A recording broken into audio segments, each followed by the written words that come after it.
Herðu, við staldræna stundum við rauðaborðið og rætt svona bækur sem að koma út. Það eru margar bækur sem að koma út sem eiga erindi við okkur í dag. Eru innleggin í umræðuna. Sumar sem eru nýskrifaðar og aðrar sem eru eldri og hafa verið þýddar. Og ég ætla að ræða við Soffíu Auður Birgisdóttur í dag, eða í kvöld, bókina sem var að koma út og þú þýddir. Útlínur liðins tíma eftir Virginíu Woolf. Já. Ég er svona að segja, það er þannig að eldri bækur eiga svona misjafnt erindi til okkar tíma. Já. Tíminn er eitthvað svo mikið kvikindi að bækur sem að tala sterkt til okkar, allt í nú hægt að gera það. Já. Og allt í nú koma síðan eldri bækur og eiga eitthvað brýnt erindi við okkur.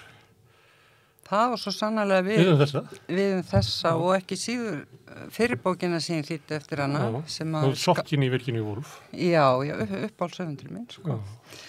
Ég þýddi 2017 kom hún út, Orlando eftir Virginíu Woolf sem er skáldsaga og hún tala nú aldeilis inn í kynjapólitík tímans. Hún fjallar persónu sem fæðist á 15. öld á Englandi sem strákur. Lifir í 300 ár og breytist í konu á miðri ævi. Verður transkona. Og hún bara sefur hann sofnar í 7 daga og vaknar upp sem kona. Það hefur ekkert breyst í hennar karakter eða hugsunagangi en aðstæðurnar hafa aldils breyst. Það er svolítið annað að vera, og þá er komin 18. öldin. Það er annað að vera kona á 18. öld en þegar að hann sofnar dásvefninum þá á hann herragarð og mikla regnir og sem allt í einu hún hefur ekki rétt á og þannig talar það inn í kynjapólitíkinu og líka bara þetta þú nefndir orðið trans, það var náttúrulega ekki til þá, sko, en hún leggur svo mikla áherslu á að það breyttist ekkert eftir að kyni breyttist og ekki heldur langanir hennar. Hún er með köllum og konum bara eins og hún vill og klæði sig eins og hún vill, stundum sem kall og stundum sem kona og þannig að allt þetta passa mjög vel inn í okkar umræðum. Men þó meira, ég var afvegalega með að segja trans. Þetta frekar þá tilraun í því hvernig samfélagi bregst við ef þú karl eða ef þú kona. Já, það má segja það.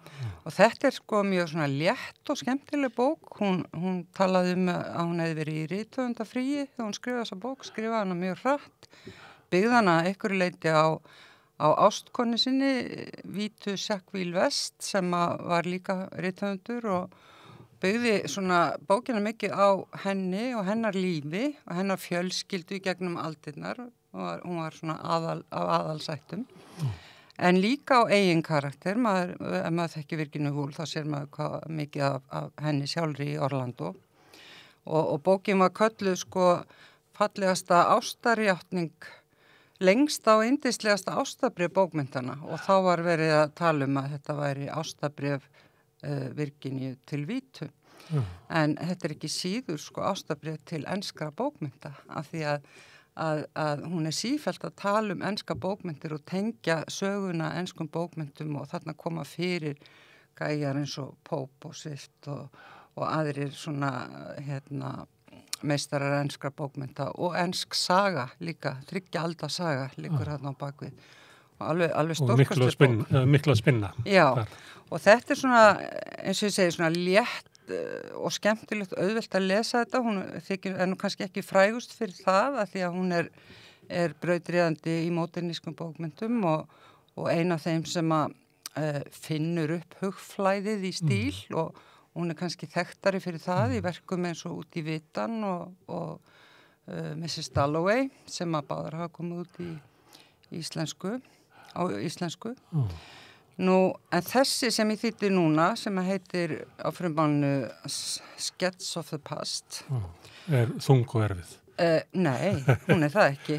En þetta sjálfsæfisögulegt. Þetta það eina sem hún skrifar, hún skrifaði aldrei eiginlegar ævisögur, en hún pældi mikið í ævisagnaforminu.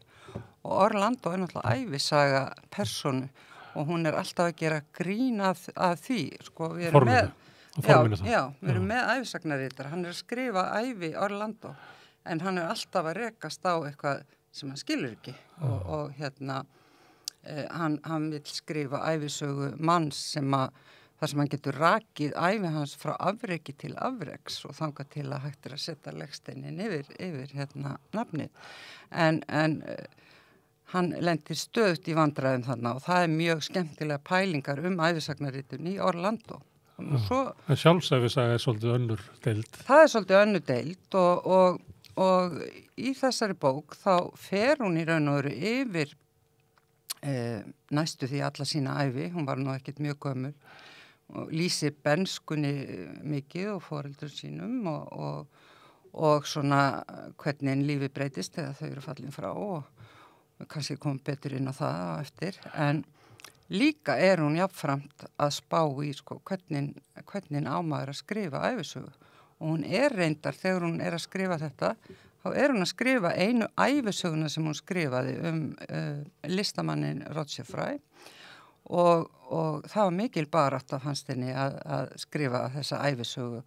Og þá er það vandinn það hvernig maður er að segja satt. Já, og hvernig maður að lýsa mannesku. Já, og einfaldar mann ekki bara í hvert skipti sem maður reynir það og skilur eitthvað eftir. Nei, og hún er með hugtaki á ensku Moments of Being sem ég kalla tilvistaraugnablik að mest allt lífið er þar erum við bara það er tilvistarleysi við bara líðum áfram í tilvistarleysi svo koma svona einhver augnablik sem að við munum og það er þetta sem hún kallar moments of being og ámaður að staldra við þetta, hvernig ámaður að lýsa þessu tilvistarleysi sem að næstu því all lífi byggist á. Þannig að hún er sífellt að velta þessu fyrir sér í bókinu leið og hún er að skrifa.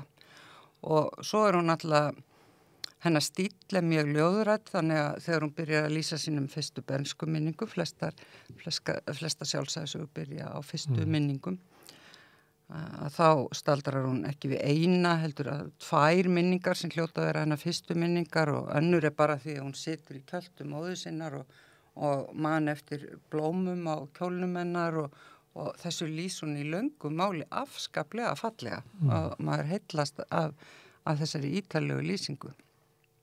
En sko þessi... Það er þá tilvistaraugnablik, hún uppgötar aðra mannveru og aðgreiningu sína frá henni. Já, nákvæmlega, jú.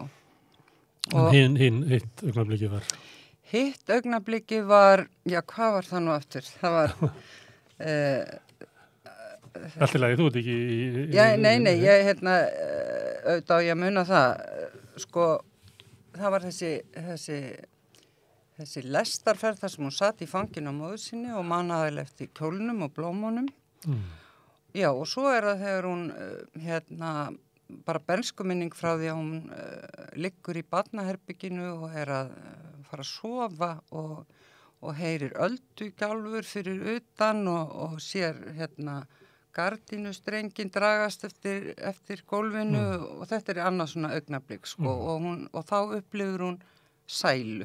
Hún er svo hamingjusamt barn þarna og áður mamma hennar dó og það er svona samræmi milli sín og sjávarins og öll þessi hálfpartin að renna saman við allinsvitundina nákvæmlega og hún talar einmitt sko hljóð og eins og Proust lykt og hljóð og að þegar maður er að lýsa minningu þá er ekki bara hægt að gera það vitrænt, það verður að gera tilfinningarlega út frá skynjunum og umhverfinu. Þegar við erum þannig skemmur. Já. En svo hef ég bara svo ég haldi áfram að tala um mismunandi stíl, ég legg áherslu á Orlando í létt og skemmtileg, þessi er bara mjög áhugaverð, mjög læsileg, svo hef ég þýtt eina smásögu eftir hennar sem er dæmigerður mótinískur texti, birtist í smásagnasafnu Smásögur heimsins í Evrópubindinu og það er erfitt að lesa þá sögu fyrir þá sem að vilja eitthvað gerist í sögum af því að þar er hún með þetta hugflæði og er að lýsa aðalega blómum í almenningsgarði og jú, eitthvað fólk sem á leið og svona grípur eitthvað svona brotasamtölum og þannig að allavega þessi 3 textar sem ég hef þýtt eru allir mjög ólíkir. En af hverju ertu að þýða Virginíu? Af því að hún er uppáhaldshöfundur minn, eins og ég nefndi áður. Af hverju er uppáhaldshöfundurinn, spyrir þú? Hún er bara svo stórmerkileg, bæði er hún náttúrulega brautryðjandi í bókmenntasögu, í vestrænni bókmenntasögu með modernismannum. Hún er afskaplega skemmtileg líka stundum og svo er hún náttúrulega svo róttækur feministi og Helga Kress þýddi nú Sérherbyggi, það var fyrsta bókin sem kom út eftir hann á íslensku. Það er ritgerðasafn og það er svona grundvallar texti í feminískum fræðum og Sérherbyggi vísa til þess að konur geti skrifað, þá þurfa þær fyrst og fremst sérherbyggi og peninga, svo tíma og rými og eitthvað svona efnaðslegar forsendur til þess að geta að lifa sjálfstæðlífi. Já. Sem að konur höfðu ekki á þeim tíma. Já, nákvæmlega. Og hafa síður í dag. Já. En karlar. Hún hafði kannski að vissu leyti af því að hún er fædd inn í efnaða efri millistjætt og þannig að hún hafði alveg svona tíma og peninga, má segja, en hún gerði sig grein fyrir að það hefði ekki allar konur og í Sérherbyggi þá er hún að líta tilbaka til annara skáldkvenna og þeirra baráttu og örlega. Og það spyrum feminismanna því að þessi bók er skrifuð bara rétt þegar stríð að brjótast út. Já, stríðið það kemur inn í, sko. Af því að hún skiptist á að lýsa fortíð og nútíð og nútíðin er hörmungu upplausn. Já, og hún býr í London og það eru sprengjuflugvélar á hverju nóttu og húsið hennar var fyrir sprengju, húsið í London. En síðan eru 80 ár liðin af kvennabaráttu. Hvað sem eru haft ýmis konar áherslur og náttúrulega ýmis konar farvegi og allt saman. Já. Hvað er það ef þú ættir að lýsa feminisma Virginíu Woolf? Hver er hann? Er það svona enganlegur, tilvistarlegur, persónuleg upplifun konar eða er þetta samfélagslegur, pólitískur feminismi? Hún er náttúrulega, ég getur ekki neita sínum uppruna, hún er að forréttinda stétt. En hún fekk ekki að læra nema bara heima þegar bræður hennar fór í skóla þá var hún að læra en hún bjó hjá átti mjög upplýsta foreldra þótt að hún lýsi pappa sínum sem alveg dæmigerðum viktorískum harðstjóra að vissu leyti að þá hvatti hann hana til náms og lestus hann var rithöfundur og hann var bókmenntafræðingur, hann var stofnandi ritraðar sem að heitir Dictionary of, ævisögur merkra manna. Þetta er alfræði rit sem er ennþá til og þar sem hann skrifaði á 400 ævi ágrip karlmanna, skálda og hann var alveg frá því hún fæddist, árið sem hún fæðist þá er hann að byrja þetta verk þannig að hann situr alltaf við og er að skrifa karlmenn, þeirra líf frá afreki til afreks og hann er hliðvörðurinn í bókmenntir feðraveldisins. Algjörlega og hún gerir eiginlega makalaust grín að þessu í skáldsögunu út í Vitan, hún byggir þá sögu á sinni fjölskyldu og þar er maðurinn að glíma við stafrófið og hann ætlar að sigra stafrófið frá A til Ö en hann er fastur í kú og kemst og er að spólar þar og þetta náttúrulega er svona svolítið skemmtileg mynd af hans starfi þar sem hann þetta var gefið út í stafrófsöð A, B, C, þessi bindi ævisögur merkra manna og þetta er til í dag á netinu og eru komnar fleiri þúsund færslur í þetta. En þegar að faðir Virginíu Woolf, Sir Leslie Stephen, var að vinna að þessu, hann ritstýrði þessu og skrifaði sem sagt hann á 4. færslu sjálfur. Þá kom þetta bara út í bindum eftir stafrófinu. Og það var náttúrulega engin kona sem hafa skrifað þar.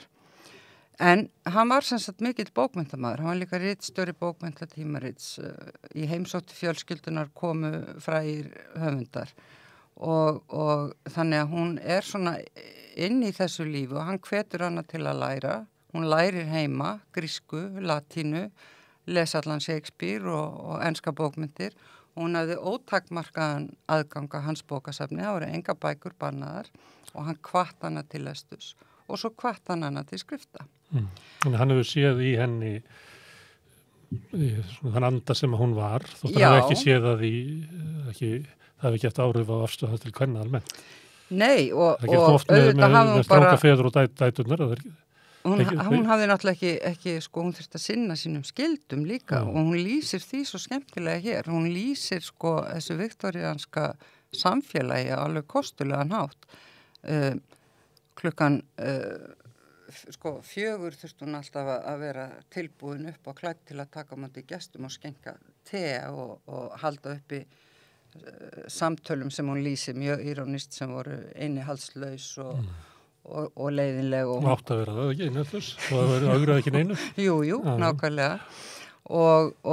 En svo lýsir hún alveg kostulegan hátt þessum, ég kallaði þegar að unga stúlkur eru kynntar til leiks, hvað var að kalla coming out og þá var farið með þær á milli dansleikja og sangkvæma og þær voru orðna mannbærar og þeir að kynna þær og þessu lýsir hún sem miklum horror í sínu lífi sem hún þarf að gangi í gegnum og lýsir einmitt svona samtölum þar sem að hún að ögra og segir til dæmis þarna, þetta náttúrulega aðallinn og efri millistétt og einu stað lýsir hún samtali þar sem hún segir við ungan aðalsmann að henni finnist að eigi að refsa fyrir fégræðgi á sama hátt og fyrir þjófnað og morð og þar með er náttúrulega, nennir hann ekki að tala um hana lengur sko og þannig að hún sífellt að reyna á þolmörk þessa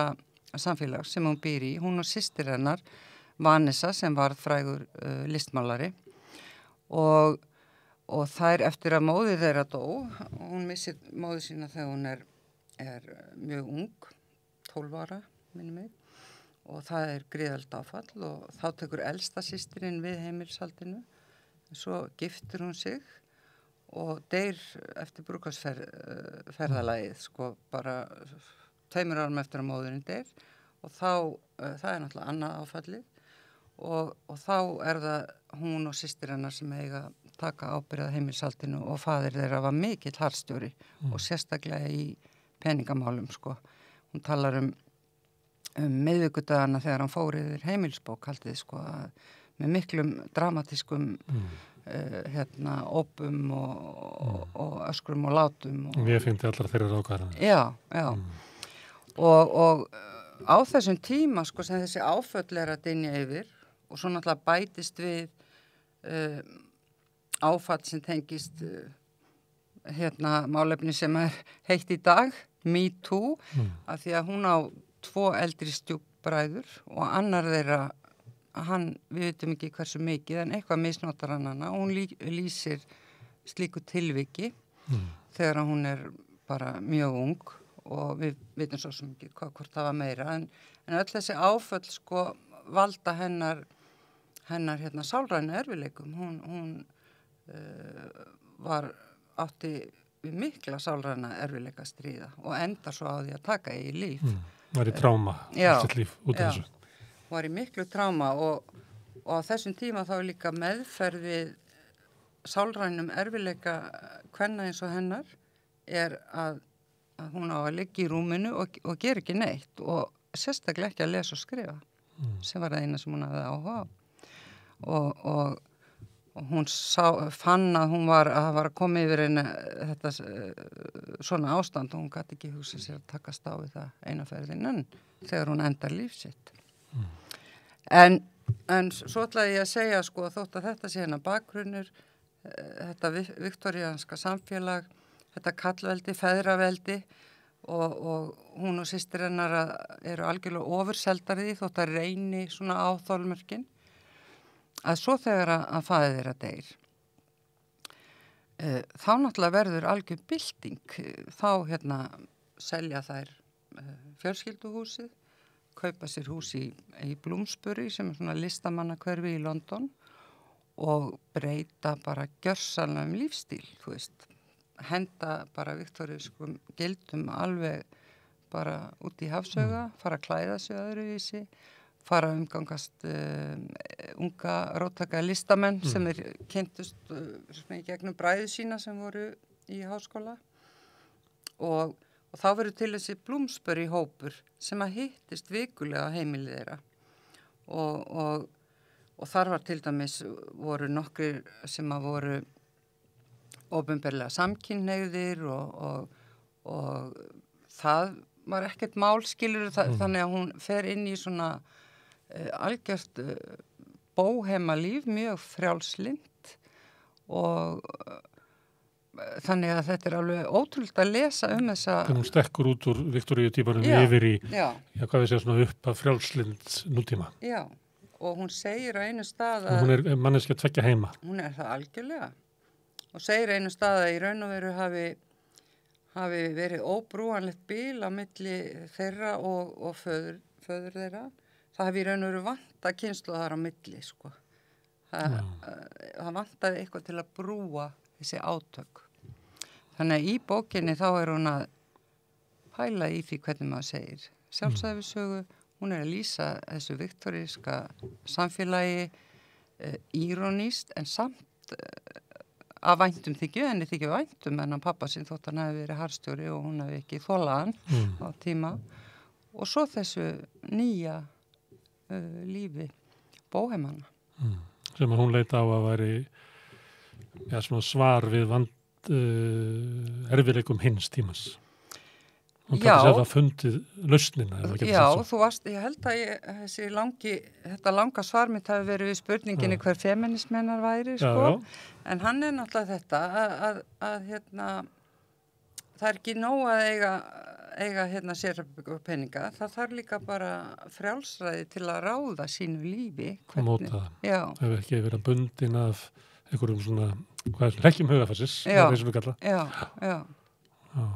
Þannig að þetta er svona tal til hverrar konu. Já, og kallmanna líka, sko. Já. Ég meina þetta er ekki feminismi svona, þetta er ekki samfélag, þetta er svona enganlegur, tilvistarlegur feminismi. Já, þetta er ekki, sko, hún er, og sérstaklega í þessari bóku er hún ekkert að boða feminisma, hún er bara að ræða sitt líf og hvernig hún og systir hennar, hvernig þau brutust í þessu feðraveldi og þetta er mjög marglaga og djúpu texti og alls ekki hægt að tala þetta sem eitthvað svona feminist manifesto, ég myndi ekki gera það. Það er frekar sérherbyggi sem er það. En svona í allri baráttu, nú er ég ekki kona, en ég rekna með því að í baráttu feminismans þá þurfum maður sjálf að svona gera upp við sig, að taka svona persónulega ákvörðun að stíga yfir eitthvað þröskuld, að skynja sig með einhverju tilteknum hætti, að taka þátt í baráttu út eða skiptir mjög máli, ekki endilega út frá einhverjum svona samfélagslegum ástæðum, þetta er enganleg ákvörðun. Já. Þegar ef þú stígur ekki það svona enganlega skref, þá er svona hætt við að þú sért alltaf svona hálfpartinn að reka áfram erindi eldri hugmynda á tíma, ekki? Já, sko, Virginia Woolf var ekki virk í félagi súfragetta eða pólitískri kvennabaráttu, hún var það ekki. Hún var einræn, hún var... Ekki allra eins og sagt. Nei, hún var manneskja sem leið best, sko, í sínu sérherbyggja að skrifa.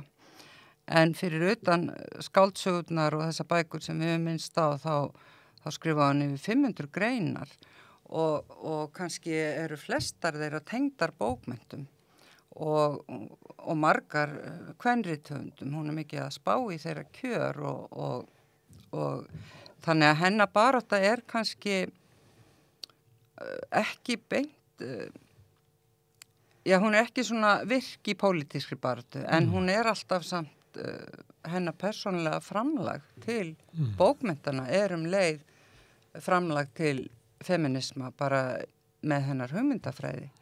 Þetta upp á höfundurinn. Já. Og hún mjög bókmyndalegur höfundur og þú bókmyndafræðingur. Já. Það getur verið ástæða. En þetta ekki líka bara, hún bara svo skemmtilegur haus að skipta á sínum haus og taka upp hennar haus sko, og reyfinni að þvælast heiminn og söguna og sjálfa sig. Algjörlega. Og sko, mér illa við orðið snillingur en ég vil nota það hana, sko. Já. Og maðurinn hennar, Leonard Woolf, hann var sammála því, hann áleit hana snilling og umbar hennar veikindi. Hvernig lýsir það sér? Hvernig getur lýst því fyrir mér að hún hefur verið snillingur? Já. Hvað er að samfæra með það? Já, bara í þessum, í bókunum hennar, sko.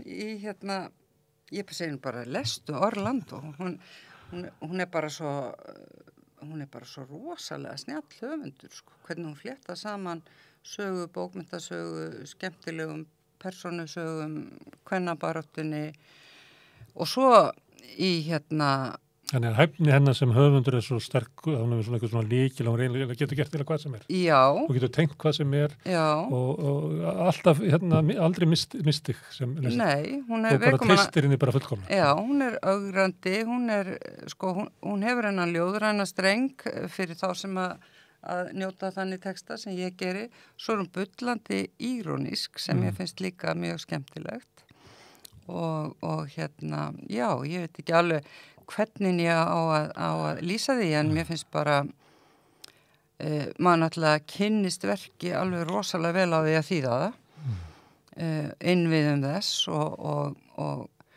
það glíma að þýðana. Ég meina, ég ekki þýðandi að atvinnu og það liði 10 ár frá því byrjaði að þýða Orlando þá til að koma út að því ég var að þýða þetta svona helgar og svona stolnum tíma.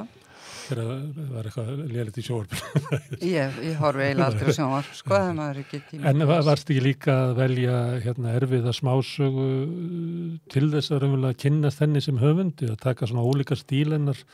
Ertu ekki í svona ferðalagi að sko sem þýðandi að kynnast henni? Jú, mér finnst mjög gaman að taka þessa ólíku tegundir af bókum og mér langar að þýða allavega eitt verk, ég veit ekki hvað mér eldist aldur til að þýða mikið af hennar verkum, en næsta verk sem mér langar að þýða og aðeins byrjuð á, það heitir The Waves á ensku og þar eru margar raddir og þetta svona eiginlega á mörkum þess að vera skáldsaga í ljóðaformi, sko.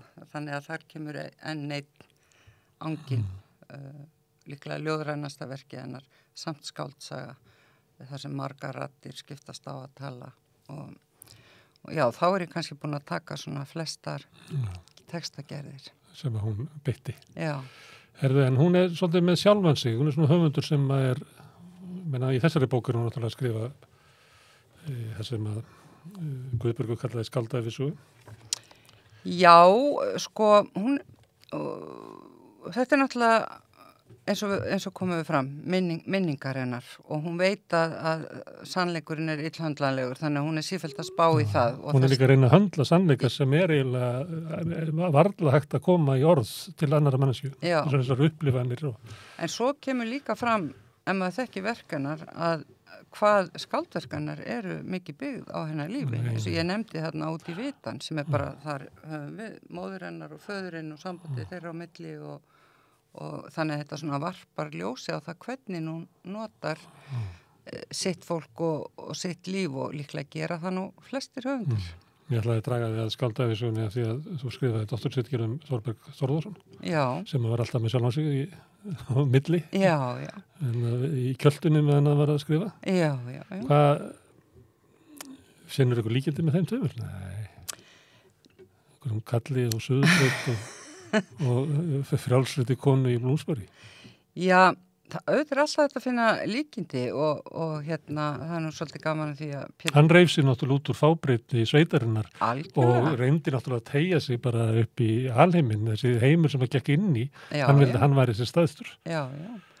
En sko Þórbergur, hann skrifa skáldæfisögur, þetta frábæra orð sem Guðbergur fann upp og smell passar við það sem Þórbergur að gera. Notar sjálfa sig sem aðalpersonu í allt sem hann skrifar og alltaf skrifa sig, en svo þegar að fólk var að lesa dagbækur hans og kynnast líf hans betur, þá áttaði sig á því að hvað hann var mikið að skálda, sko. Það þau eiga ýmislegt sameiginlegt. Það hljómar þetta upp á sömum tíma. Já, einmitt. Þau eru líka bullandi írónísk bæði. Það er eitthvað sem þau eiga sameiginlegt. Fyndin. Þótt að það sé kannski, það er aðalega Orlando, þar sem hún alveg fer á fullt í húmorinn, sko. Já, og þessar pælingar með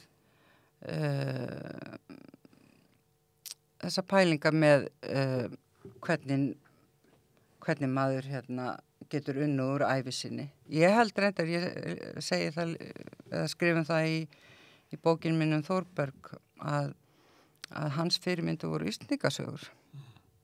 Sem sagt, þegar hann fór í háskóla í Norrænu, þar sem hann satt sem nemandi í 5 ár þótt hann væri ekki formulega innritaður og fékk ekki útskrifast af því að hann vantaðist útsprófið, að þá kynnist hann nýju sjónarhorni á Íslendingasögur, að þetta sé sambland af sagnfræði og skáldskap.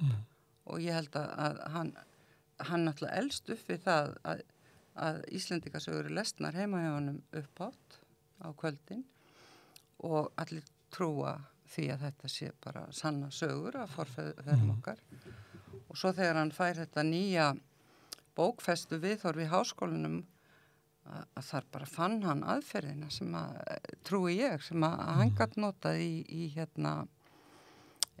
sínum skrifum og nýra á háskóla á handritadeild eru til sko glósubækur frá Þórbergi þegar hann var í þessu námi. Og þar sem hann sko alveg útlistar þessar kenningar Björn Sem Olsen bókfestuna og hvernig Íslendingasögur eru sambland af sagnfræði og eða einhverjum atburðum sem gerðust og svo skáldaði í kring og hann bara opnaðist nýr heimur og ný aðferð sem að hann beitir og þetta er náttúrulega svo aðferð sem að okkar samtíma höfundar eru að nota í sínum sjálfsæfisögulegum verkum. Og það sem er algengari núna en sem hefur bara þetta sem er kallað autofiction á evrópskum málum. Tröllríður öllu. Tröllríður öllu, sko. Þetta er aðal bókmennta gerfið í dag og síðasti kapli í doktorsritgerðinni og bókinu Þórberg fjallar höfunda sem eru að skrifa svona verk og tengja sér allir við Þórberg beint í verkunum. Besta dæmið kannski Jón Gnarr í bókunum hans, Indjáninn og þessum 3 skáldæfisögum hans, að þar lýsir hann því bara að hann verður fyrir vitrun þegar hann fer á ofvitan og þá hann uppgötað þarna einhvern einstakling sem að hann gat samsama sig algjörlega með og var ofviti en ekki fáviti og ég held hann orðið að þannig sko þegar hann fer á þessa leiksýningu ofvitan. Þannig að hann tengi sig svo sterkt við Þórberg að hann meiri sér trúir á tímabili að Þórbergur hljóti að vera pabbi sinn og að því að þeir eru svo líkir, segir hann, sko, það er algjör samsömmun. Jón Kalman gerir þetta líka, tengi sig við Þórberg og aðferð hans, hvernig hann skrifar. Ég er með fleiri, ég er náttúrulega Pétur Gunnarsson. Sem er mikill áhugamaður Þórberg. Já, hefur skrifað hann og að því þú spurði mig hvort að hann væri líkur Virginíu Woolf, að Pétur Gunnarsson hefur skrifað frábæra grein þar sem hann líkir honum við Proust. En það er náttúrulega þetta þríeiki Virginia Woolf, Proust og James Joyce sem að koma með þetta stream of consciousness, hugflæði aðferðina. En að tengja, já það var reynda fleiri tengt sko Þórberg við Proust, þau skrifuðu hérna hann Atli sem var nú í viðtali hjá þér Atli Antonsson Atli Antonsson þegar hann var í háskólanámi þá skrifar hann ritgerð Suðursveitabækur Þórbergs hjá henni Gunnþórinu Guðmundsdóttur og þau skrifa svo saman grein þar sem þau eru að bera saman Proust og Þórberg og þetta er náttúrulega alveg ofsalega skemmtilegt sérstaklega því að hérna Þórbergur þoldi ekki Proust. Það er oftalega ef menn eru líkir. Já, það er svona eitthvað frávarp sko. Það er oft sagt allavega feður og síni, feður þól ekki síni sína þeir eru svo líkið. Já, einmitt. Já, þannig að það er þetta að tengja Þórberg við alla helstu páfa módernismans. Það er það og hann er náttúrulega... Það nefnir þessi þrjú þarna með módernisman. Því að módernismin, hann verður til eins og þú búin að lýsa hjá henni, það sem að draga saman hérna tveir heimar. Proust líka og Joyce í fer og vera kynir öðrum heim, svo þetta er að vera millitökja heima. Og þetta er eiginlega verður til sem lausn ykkur höfunda á svona tímamótum til þess að verður bara búa til nýjan frásalamata til þess að ná utanum stöðuna. En síðan breytist náttúrulega módernismin og verður að stíl, kannski frekar heldur en að sé svona... Já, þetta er náttúrulega mjög erfitt hugtak. Hvað er þetta að tala um? Þú ert að tala um módernism, er þetta að tala um tímabil eða er þetta að tala um stefnu? Já, það verður svona stefna og stíl sem að kannski missir svolítið svona... það er svona... það ólgu sem að var í þessum höfundum. Já, þegar orðið bara stíl og eftirherma. Það var þannig greið módernismin. En sko Þórbergur og módernismin, það er svolítið gaman að segja frá því að hérna Davíð Oddsson tók við hann viðtal þegar Þórbergur var áttræður. Þá vorum við búin að nefna eiginlega öll stórskáld. Allavega þá var Davíð í MR og hann fer og tekur viðtal við Þórberg áttræðan fyrir skólablaði og þetta er til þetta viðtal og hann sko hann náttúrulega allir vilja að Þórbergur sé skrítin og tala um hérna afturgöngur og drauga og reyna og fara einhvern veginn alltaf í þá átt með samtali en svo undir lokin þá segir Davíð hérna hvernig bækur er þetta eiginlega sem þú ert að skrifa? Þetta eru skrýtna bækur, getur þú sagt eitthvað um það er? Og Þórbergur hann svona greinilega er hann sko þreyttur á svo nennir ekki að tala um það, þannig að hann segir ég er ekki móderni eins og menn í dag. Ég er eins og fólk verður eftir næstu aldamót, segir hann. Sem sagt á okkar tíma. Og hvað er mest upp á okkar tíma? Það er þessi aðferð sem Þórbergur er að skrifa. En hann sérst hafnar þessu móderna og þá getur við spurt, sko, er hann postmoderni? Og þá eru við komin út í ennþá erfiðara. Og líka hvaða móderni er hann að hafna? Er það stíllinn eða óblagreinin eða er það tímabilið? Það er einhver leiti er það stíllinn. Hann var hérna til dæmis, hann var mjög uppsigað við nútíma ljóðlist sem er alveg stórmerkild af því að hann var brautryðjandi í prósa en hann þoldi ekki atómskáldin eða nútíma ljóðlist. Og kannski ekkert síður bara viðfang þeirra og svona heldur en stílinn, sko. Nei. En af því að þú ert að nefna þetta að nú eru allir að skrifa eins og Þórbergur og sömurleitt í Virginia í þessari bók allavega. Já.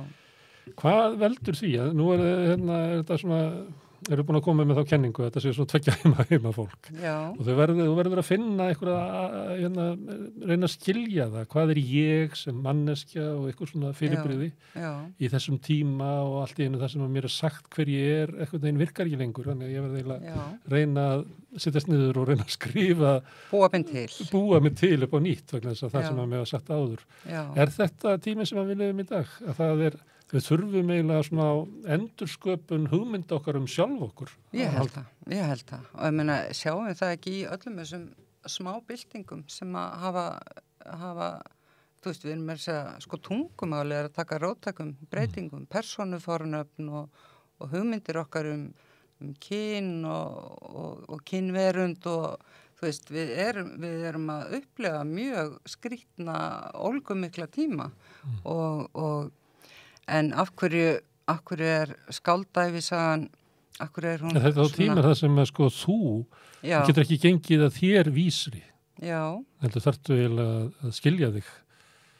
Það sé eitthvað svo í tímanum sem að veldur svona því að þú getur ekki gengið að þessi vísi. Þú ert ekki endilega það sem þú heldur sér. Þess vegna þarftu það. Nei. Það er ekki málið. Og líka þú ert ekki einhver einn.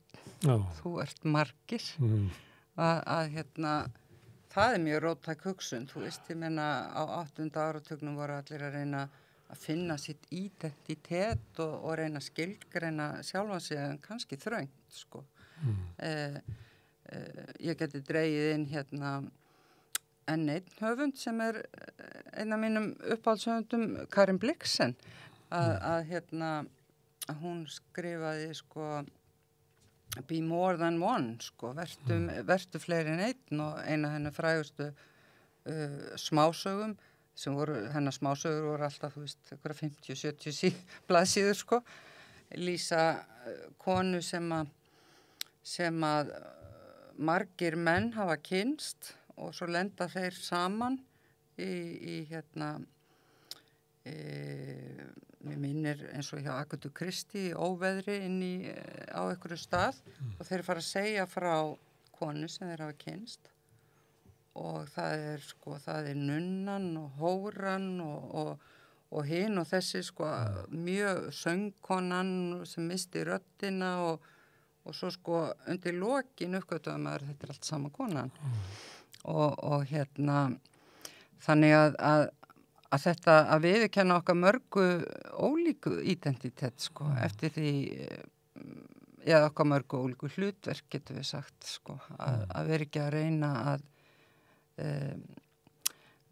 reyna að þrengja okkar identitet, það er kannski eitt hluti af þessu. En er þá ekki svolítið samtíminn að reyna það? Þú talaður um íróníuna og írónían er í vörn, sko, því að það þarf alltaf að vera svo bara klift og skorið, augljóst og þetta setja merki með á það.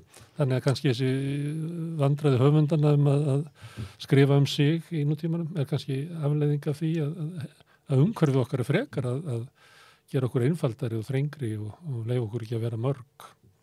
Já, finnst þér það? Það getur... Það er að heyra það í umræðinu. Já, eitthvað svona rétt trúnaður þá. Írónían allavega er ekki undir, hún er undir sóttaðinni.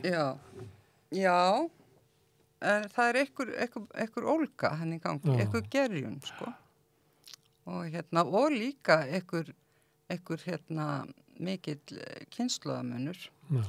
Nú til dæmis ungu róttæku konunum, þú veist, ég meina ég á dóttur sem er 27 ára og það er erfitt stundum að tala við þessa kynslóð feminisma af því að þeirra hugmyndir eru það mikið öðruvísi en okkar og okkar sem eru konar yfir 60, sko, að varðandi eldfimm málefni eins og kynferðslega áreitni og hvað má ekki og þannig að það eru árekstrar og ólga þarna, einhver svona tvö hugmyndakerfi að takast á og við kannski þessar þær eru bara róttækar en við. Það tóku bara hraðskreiðari lest og bara farnar. Já. Það var spurningi hvort að þið séu gamaldags eða hvort að þið séu heimar sem einhvern veginn lifi saman. Já, endar þetta ekki alltaf í einhverju, sko, er þetta ekki alltaf svona tveir aukar sem að Hvað segir Hegel? Ég veit ekki um það. Já, hvað segir Hegel? Ég er nú bara að gleyma þessum hugtökum, tesa, antitesa og syntesa, sko. Það vantar það kemur eitthvað út úr því. Það er Sofía, við leysum ekki ráðgátu samtímans. Nei. En þeir sem hafa áhuga á því, að þeir ættu kannski að lesa 80 ára gamla bók sem að hjálpa okkur til að skilja tíman í dag. Og helst báðar. Já. Það er Orlando sem að koma út fyrir 5 árum. Ekki? Jú. Herðu, Sofía, auður kærlega fyrir að koma hingað. Já, takk fyrir. Við verðum með rauðaborðið aftur á morgun klukkan 8 Og þá höldum við líka áfram að ræða bækur og það er líka bók sem á sínum tíma var innleggin í Feminisman, Gift eftir Tove Ditlevsen sem að Þórdís Gísladóttir hefur þýtt upp á nýtt og Þórdís ætlar að koma hérna og segja mig frá ekki síður áhugaverðum höfundi með merka ævi, heldur Virginia Woolf, heldur líka bók sem að hafði mikil áhrif á sínum tíma og ég ætla að spyrja hana hvort hún er í erindin í okkar tíma. En ég þakka gestum mínum kærlega fyrir að koma hingað, hlustendur fyrir að staldra hérna við og býð ykkur góðra nætur.